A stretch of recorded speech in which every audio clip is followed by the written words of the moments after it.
Hello friends, in this video I will show how to temporarily disable fingerprint lock on Samsung A16 5G.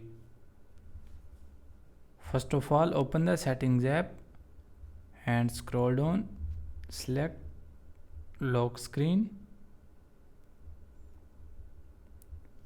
Here you can see on the top option screen lock type. Click on this.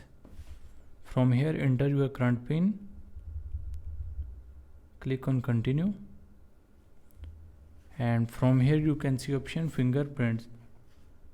So if you want to disable fingerprint lock, simply click on this. So we check.